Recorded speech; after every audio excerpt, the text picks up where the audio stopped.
കേരളം കണ്ട ഏറ്റവും വലിയ ദുരിതത്തിലൂടെയാണ് നമ്മളിപ്പോൾ കടന്നു പോകുന്നത്. ഈ സമയവും കടന്നു പോകും എന്ന് തന്നെ നമുക്ക് ആഗ്രഹിക്കാം. വയനാട്ടിനെ കേരളം മുഴുവനായി ഒന്നിച്ചു നിൽക്കുന്ന കാഴ്ചയാണ് നമ്മളിപ്പോൾ കാണുന്നത്. ഞാനിപ്പോൾ നിൽക്കുന്നത് തിരുവനന്തപുരം കളക്ട്രേറ്റിലാണ്. ഇവിടെയാണ് തിരുവനന്തപുരത്തിൻ്റെ ഒഫീഷ്യൽ കളക്ഷൻ പോയിന്റ്. ഇവിടെ ആളുകൾ സാധനങ്ങൾ കൊണ്ടുവന്നുകൊണ്ടിരിക്കുകയാണ്. അതിൻ്റെ ദൃശ്യങ്ങൾ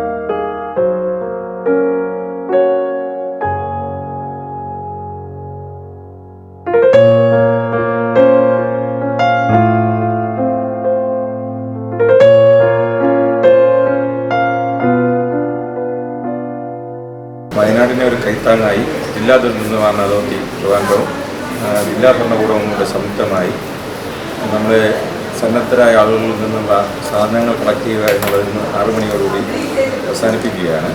എന്നിട്ട് നമ്മുടെ CMDR ഫണ്ടിലേക്ക് തുക നൽകണമെന്നാണ്, താല്പര്യമുള്ളവർക്ക് തുക നൽകാമെന്നാണ് ഇപ്പോൾ അറിയിച്ചിട്ടുള്ളത്. അതനുസരിച്ച് തുക നൽകാൻ ജില്ലാ നമ്മുടെ കളക്ടർ നിർദ്ദേശിച്ചിട്ടുണ്ട്.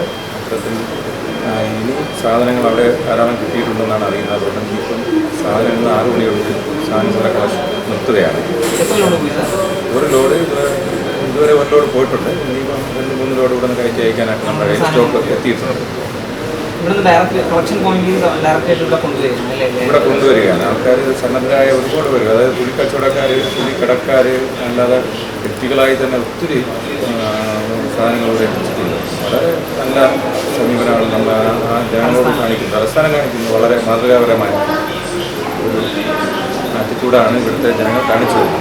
ഇനിയൊരു ഇടവേളയ്ക്ക് ശേഷം മാത്രം അവിടത്തേക്ക് സാധനങ്ങൾ മതിയെന്നാണ് ഇപ്പോൾ ലഭിക്കുന്ന വിവരം. ഇപ്പോൾ അവിടുത്തെ പ്രധാന ആവശ്യം പണം തന്നെയാണ് എന്ന് അധികൃതർ അറിയിക്കുന്നുണ്ട്. ഈ ദുരന്തവും നമ്മൾ കടന്നു പോവുക തന്നെ ചെയ്യും. ക്യാമറാമാൻ ജെയിനൊപ്പം റിപ്പോർട്ടർ വിഷ്ണു, സാക് news, Thiruvananthapuram. Entertainment makes information. That's SAC News. നേരിന്റെ വാർത്തകൾ നിങ്ങളുടെ വിരൽത്തുമ്പിൽ എത്താനായി സാക് ന്യൂസ് ചാനൽ സബ്സ്ക്രൈബ് ചെയ്തും ഷെയർ ചെയ്തും ഒരു ശരിയായ മാധ്യമ നിലപാടിന് നിൽക്കാൻ ഞങ്ങൾ നിങ്ങളെ ക്ഷണിക്കുന്നു.